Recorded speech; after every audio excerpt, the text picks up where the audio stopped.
দুর্যোগ আসবেই, কিন্তু বাংলাদেশ তা মোকাবেলা করেই টিকে থাকবে বলে মন্তব্য করেছেন প্রধানমন্ত্রী এবং আওয়ামী লীগ সভানেত্রী নেত্রী শেখ হাসিনা। একই সঙ্গে তিনি বলেন, ঘূর্ণিঝড়ে ক্ষতিগ্রস্ত মানুষের সম্পদ এবং কৃষি নিরাপত্তায় পাশে আছে তার সরকার। দুপুরে পটুয়াখালীর কলাপাড়ায় ঘূর্ণিঝড় পরবর্তী দুর্যোগ কবলিত এলাকা পরিদর্শন এবং ত্রাণ বিতরণ শেষে প্রধানমন্ত্রী এসব কথা বলেন। কলাপাড়ার সরকারি মোজাহার উদ্দিন বিশ্বাস ডিগ্রি কলেজ মাঠে আয়োজিত এই সভায় শেখ হাসিনা বলেন, আওয়ামী লীগ সরকারে এসেছিল বলেই দক্ষিণ অঞ্চলের সার্বিক উন্নয়ন হয়েছে। এর আগে অনেক সরকার ছিল, কেউ এদিকে দৃষ্টি দেয়নি। দক্ষিণ অঞ্চলের ভাগ্য পরিবর্তনে আওয়ামী লীগ সরকারের নেওয়া উদ্যোগগুলো তুলে ধরেন সরকার প্রধান। প্রধানমন্ত্রী জানান, রিমালে জলোচ্ছ্বাস ছিল খুবই অস্বাভাবিক। আগামীতে এমন দুর্যোগ আরও আসতে পারে বলেও সতর্ক করে দেন সরকার প্রধান।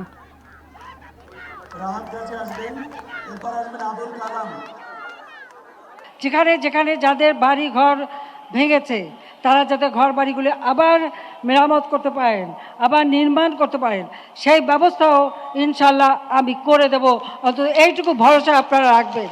আমাদের ভাগ্য ভালো যে ধান কাটা শেষ হয়ে গিয়েছিল, কিন্তু তারপরেও তরি তরকারি ফসল যেগুলি নষ্ট হয়েছে, কৃষক যাতে আবার সেগুলি বপন করতে পারে, তার জন্য বীজ সারের যা যা লাগে সব ব্যবস্থা ইনশাল্লাহ আমি করে দেব।